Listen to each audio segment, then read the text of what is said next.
जय माँ काली मित्रों, आपका मेरे चैनल माँ काली माँ दुर्गा शक्ति संवाद में स्वागत है। मित्रों, अगर आप मेरे चैनल पर नए हैं तो आप मेरे चैनल को सब्सक्राइब कीजिए, लाइक कीजिए, शेयर कीजिए। साथ ही नोटिफिकेशन बेल को भी प्रेस कीजिए जिससे मेरी आने वाली वीडियोस का नोटिफिकेशन आपको तुरंत मिल जाए। मित्रों, जिन लोगों पर सवारियाँ आती हैं तो उनके बहुत ये प्रश्न होता है या ये जिज्ञासा होती है कि एक ही व्यक्ति पर कई सारी सवारी आती हैं, यानी कई देवता उनके शरीर पर आते हैं। तो ऐसी परिस्थिति में वो बहुत ही कंफ्यूज हो जाते हैं, भ्रमित हो जाते हैं। उन्हें ये नहीं पता चलता कि किस देवता की जैसे सवारी आ रही है तो हमें किस देवता की पूजा करनी चाहिए। हम एक देवता की पूजा करते हैं, सवारी हमारे ऊपर 3 देवता की आती है, 4 देवता की आती है, तो क्या हम उन देवताओं की भी पूजा करें या ना करें, या कौन हमारा मुख्य देवता है। तो ये सभी बातें ये उनके मन में चलती रहती हैं और इस कारण से वो ढंग से किसी की भी पूजा नहीं कर पाते। देखिए, अगर आपके ऊपर सवारी आती है तो जिसके ऊपर एक सवारी आई है, एक समय आने पर उसके शरीर पर 2 भी हो जाती हैं, 3 भी हो जाती हैं, 4 भी हो जाती हैं, 10 भी हो जाती हैं। क्योंकि जैसी परिस्थिति होती है, जिस प्रकार की पूछा होती है, उसी प्रकार का देवता वहाँ पर प्रकट होता है। आपके शरीर में उसी की ऊर्जा आती है। तो ऐसी परिस्थिति में कई कई सवारियाँ हो जाती हैं। तो उसके लिए ये जो जिज्ञासा है कि अब हमें किसकी पूजा करनी चाहिए, तो मैं आपको बताती हूँ कि देवता में जो हमारे देवता होते हैं पूजनीय, उसमें जो होता है, जो प्रधान देवता होता है वो हमारा इष्ट होता है, यानी हमारे इष्ट देवता प्रधान देवता होते हैं। साथ ही उसके बाद जो आते हैं वो हमारे आराध्य देवता होते हैं। जैसे कि मैं आपको उदाहरण के रूप में बताती हूँ। जैसे कि मैं माँ काली की पूजा करती हूँ, लेकिन जो मेरे इष्ट देव हैं वो मेरे भोलेनाथ हैं, यानी भोलेनाथ मेरे इष्ट देव हैं, यानी मुख्य रूप से मैं भोलेनाथ की पूजा करती हूँ। लेकिन माँ काली मेरी आराध्या हैं, यानी भोलेनाथ के बाद अगर मैं किसी की पूजा करती हूँ, आराधना करती हूँ, तो वो माँ काली हैं। और माँ काली मेरी आराध्य देव हैं, आराध्य देवता हैं, तो मैं उनकी पूजा करती हूँ। फिर उसके बाद में मेरा मन माँ दुर्गा की तरफ भी चलता है और इसलिए मैं माँ दुर्गा की भी पूजा करती हूँ, तो वो भी मेरी आराध्य देव हैं।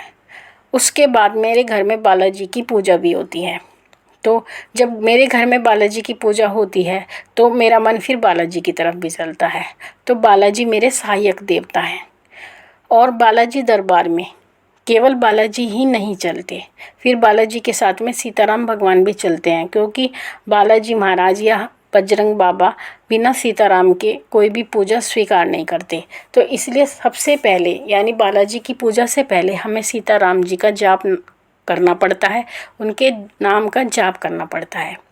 उसके बाद में बालाजी दरबार में केवल सीताराम और बालाजी ही नहीं चलते, फिर उसमें प्रीतराज सरकार, भैरव बाबा, दीवान सरकार, घाटे वाली मैया, एक पहाड़ वाले बाबा, 3 पहाड़ वाले बाबा, 7 पहाड़ वाले बाबा और समाधि वाले गुरु महाराज, मतलब सभी जन उस दरबार में चलते हैं।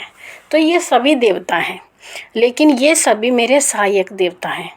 अगर मुझे किसी भी चीज़ की आवश्यकता होती है, मुझे कोई भी परेशानी होती है, तो उसके बाद में मैं अपने इष्ट देव के बाद, आराध्य देव के बाद अपने सहायक देवताओं से उसकी अरदास लगाती हूँ, अपनी पुकार करुणा के साथ में अपनी इच्छा उन तक पहुँचाती हूँ।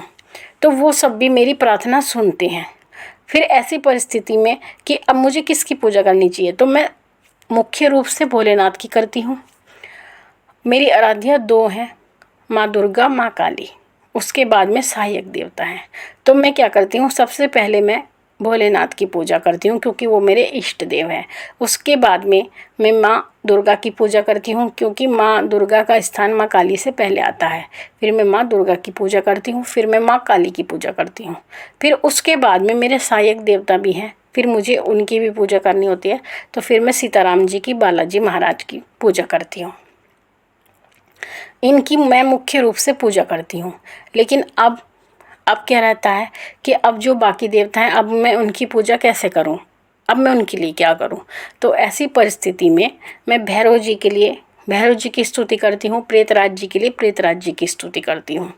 साथ ही समाधि वाले के लिए मैं भजन करती हूँ और माला करती हूँ गुरु की। तो ये सब करने के बाद में मेरे सभी देवता जो हैं उनकी पूजा मैं कर लेती हूँ इस प्रकार से। तो इसी प्रकार से आप भी करें। आप सबसे पहले अपने इष्ट चुनें, इष्ट देवता की पूजा करें। फिर उसके बाद अगर आपके आराध्य हैं तो आराध्य की पूजा करें और फिर अपने सहायक देवी देवताओं की पूजा करें। इस प्रकार से आपको सभी की सहायता मिलती रहेगी, सभी की कृपा आपको प्राप्त होती रहेगी। लेकिन जो आपके मुख्य होंगे वो आपके इष्ट ही होंगे, तो आपको मुख्य रूप से अपने इष्ट की ही पूजा करनी है। और अगर आप चलते फिरते भी किसी का जाप करना चाहते हैं तो वो आपके इष्ट देव ही होते हैं, क्योंकि इष्ट देव ही सबसे ज़्यादा मन में बसे रहते हैं, हर समय उन्हीं का ध्यान मन में रहता है। तो चलते फिरते भी आप उनके मंत्र का जाप कर सकते हैं, उनका नाम ले सकते हैं। क्योंकि ये भी प्रश्न मेरे पास आता है कि चलते फिरते हम किस देवता का नाम लें, तो चलते फिरते भी आप अपने इष्ट देव का ही नाम लें। तो मित्रों, आशा करती हूँ आपको ये जानकारी पसंद आई होगी और जो आपकी जिज्ञासा थी, आप भ्रमित थे, वो आपका भ्रम भी अब दूर हुआ होगा। अब मैं वही अपने प्रश्न लेती हूँ अपने सब्सक्राइबर के। पहला प्रश्न है विपिन यादव जी का। हमारे घर में काली माँ की तस्वीर है, उसके फ्रेम की चमक चली गई है और थोड़ी सी फ्रेम तड़क भी रही है, हम क्या करें, आप हमें बताएं। देखिए, अगर आपकी कोई भी फ्रेम, पहली बात तो माँ काली की अगर फ़ोटो है, अगर वो रिपेयर हो सकती है, यानी जो फ़ोटो है अगर वो ख़राब नहीं हुई है, केवल फ्रेम ही उसका ख़राब हुआ है, तो आप दोबारा फ्रेमिंग उसको करा सकते हैं। लेकिन अगर फ़ोटो भी ख़राब हो गई है, यानी जैसे कि ख़राब हो जाती है फ़ोटो, तस्वीर, तो ऐसी परिस्थिति में आप उसका जल विसर्जन कर दें, जल में प्रवाहित कर दें। और जब आप उनसे जल विसर्जन करें तो साथ में फूल और भोग और दक्षिणा ये साथ में ज़रूर उस तस्वीर के रखें और उसको जल प्रवाहित कर दें।